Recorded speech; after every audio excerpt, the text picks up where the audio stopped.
Hai anu nanggro Salum bak kamu Suot berada Waalaikumsalam Allah Hana hai kamu meh harta nang berkata. Pasal-pasal yang ada kan jinayat, beberapa hal ada yang positif, tapi banyak sekali dari pasal-pasal yang ada dalam kanun jinayat itu yang masih harus dikritisi ulang untuk diperbaiki. Karena kalau melihat itu ada pasal-pasal yang secara spesifik membuka ruang untuk mengkriminalkan korban kekerasan seksual, membuka ruang untuk impunitas untuk terhadap pelaku, membuka ruang untuk penghukuman secara tidak adil kepada kelompok yang lebih rentan lain, seperti misalnya kepada anak atau kepada orang gila. Dan kalau misalnya korban melapor karena dia mengenal pelakunya, tapi kemudian pelakunya bersumpah mengatakan tidak melakukan perkosaan misalnya, maka kalau dia bersumpah 5 kali, 4 kali mengatakan demi Allah tidak melakukan perkosaan, yang 5 kali mengatakan bersedia dilaknat kalau dia melakukan, maka dia akan lepas. Sementara korban, seandainya dia bersumpah juga mengatakan bahwa demi Allah betul orang itu pelaku, maka dia tidak akan kena cambuk. Tapi kemudian kasusnya dianggap tidak ada, kasusnya hilang, padahal dia telah diperkosa. Ini kan tidak adil. Kemudian korban akan menjadi korban berkali-kali. Sementara pelaku dengan sumpah tadi dia bisa lepas. Nah, ini kasus-kasus yang tidak bisa dibuktikan dengan alat bukti lain misalnya. Karena beberapa kasus sebelumnya yang ditangani teman-teman juga kan orang habis diperkosa nggak serta-merta melapor. Kadang-kadang bukti-bukti dari misalnya bukti-bukti fisiknya itu udah nggak ada. Misalnya, dan itu tidak ada alat misalnya di mana kemudian ada pasal lain, ada kelemahan lagi di kanun ini di mana kemudian korban yang harus membuktikan. Ini nggak benar, di mana kerjanya penyidik kalau begitu. Harus dikritisi kembali, diperbaiki sehingga kemudian isinya betul-betul menunjukkan Islam yang rahmatan lil alamin. Dan karena Islam itu sangat melindungi kelompok rentan. Sementara kanun ini menunjukkan begitu banyak pasal yang tidak mendukung kelompok rentan. Nah, jadi ini harus dikritisi kembali, diperbaiki kembali sehingga dia bisa diterapkan dan membawa keadilan bagi seluruh korban dan masyarakat kecil dan bisa dijadikan contoh oleh pihak-pihak lain.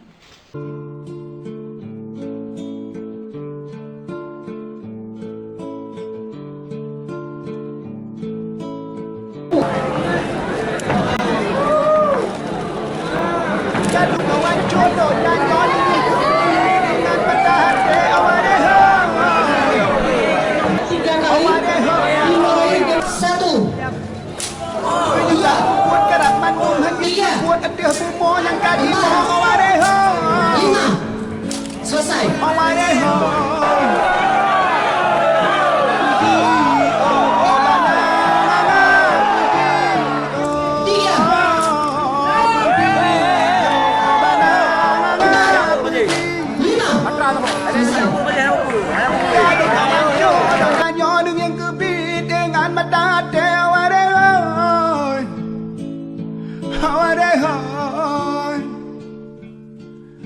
Yang tak buat gerak Bandung masjid kebun tetir bumo yang kaji bawa aware hoy puji oh balang puji oh balang puji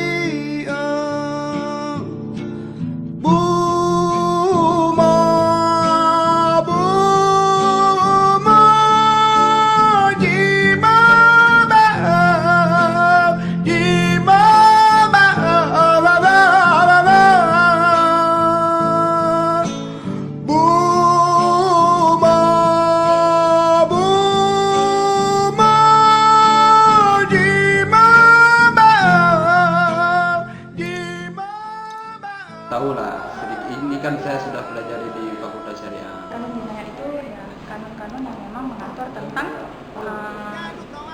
aktivitas sosial seperti judi. Saya kayak pelanggaran witir, zina itu aja. Udah tahu, coba baca-baca juga. Cuman tahu kanun zina itu apa isinya, saya nggak tahu. Belum pernah tahu. Kami kira begini, saya tidak memahami penuh. Dalam beberapa pasal yang ada dalam kanun zina itu masih terdapat beberapa hal yang perlu ditinjau kembali. Misalnya dari segi hukuman, dari segi siapa yang salah atau siapa yang benar, atau korban dan pelaku. Mungkin itu harus lebih ditinjau lagi untuk kemaslahatan bersama. Kalau bagi saya, kalau yang sebagian sih setuju, tapi yang sebagian kayaknya sangat menjadi beban bagi kita perempuan. Mungkin karena sosialisasi dari kanun jinayat itu kurang, jadi banyak mahasiswa dan juga masyarakat yang nggak tahu apa sih kanun jinayat. Tahu kanun jinayat, tapi nggak tahu apa isi-isinya dan pasal-pasalnya itu apa. Banyak sekali itu yang aturannya itu memberatkan perempuan. Menurut saya itu ada hal-hal yang perlu direvisi. Yang pertama tadi tentang menghadirkan pihak pada 4 saksi.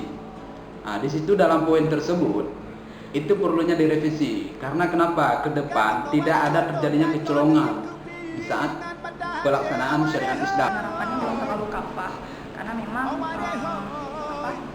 hukum Islam dengan hukum tata negara itu sangat-sangat kontra. Jadi penerapannya akan Mengesampingkan nilai kemanusiaan terhadap korban.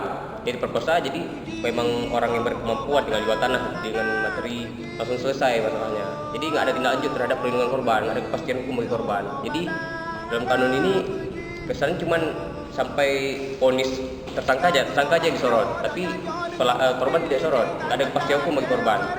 Poin-poin yang hanya istilahnya kalau kita pikir, kalau kita rasakan tidak bisa dilakukan oleh masyarakat. Masa perempuan yang menjadi korban, dan pun ini penyandang disabilitas di kanun itu tidak tertuangkan kebutuhan penyandang disabilitas bagaimana di orang buta bersaksi. Misalnya kan ada 4 saksi, ya kan, 4 saksi. Jadi misalnya yang melihat itu orang tidak bisa berbicara tunarungu, dia cuma melihat pelakuan zina atau pemerkosaan tapi dia tidak bisa berbicara. Bagaimana solusinya? Itu ada proteksi berlebihan terhadap petugas. Kayak tadi kan harusnya pemberlakuan hukuman terhadap petugas itu ditambah 1/3. Sedangkan itu tadi ada pasal mengenai kebal, bahwa petugas sedang melaksanakan tugasnya itu kebal, nggak berlaku. Perlu diperlakukan di Aceh karena kita sendiri tahu Aceh ini merupakan emang daerah syariat Islam yang dikenal dengan Seramum Mekah. Ya, rasa kanun jinayat ini adalah salah satu terobosan untuk penerapan syariat Islam di Aceh. Tapi kembali lagi seperti pernyataan saya tadi, kanun ini adalah benar-benar harus diteliti lebih lanjut. Bagaimana dampaknya setelah diterapkan kanun ini? Apakah seluruh masyarakat Aceh itu bisa menerima dan bisa mematuhi kanun jinayat ini yang pada dasarnya masih terdapat beberapa pasal yang masih perlu ditinjau kembali. Kalau menilik tentang Aceh yang namanya Serambi Mekah, ya saya rasa perlu kanun jinayat sesuai dengan identitas. Cuman jangan sampai ada unsur politik seperti ini. Nah, ini kan pasalnya jelas di sini, ada kepentingan pribadi, bahkan tidak sesuai dengan aturan Islam. Saya pikir yang perlu dilakukan sekarang, bagaimana kita memberikan pendidikan yang Islami kepada anak cucu kita, kepada suku. Dan yang kedua, keteladanan pemimpin.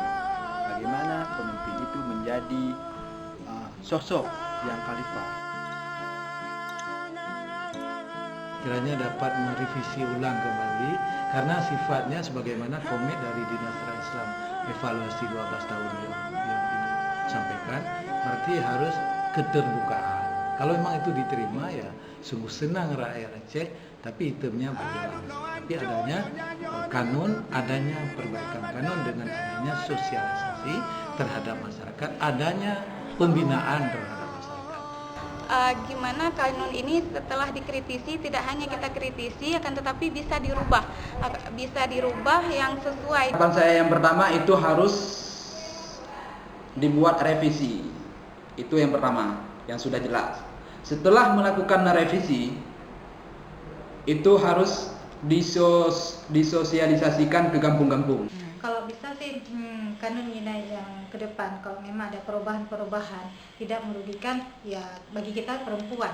Saya rasa ini perlu disosialisasi lebih lanjut untuk agar kita terhindar dari hukuman dari kanun jinayah ini.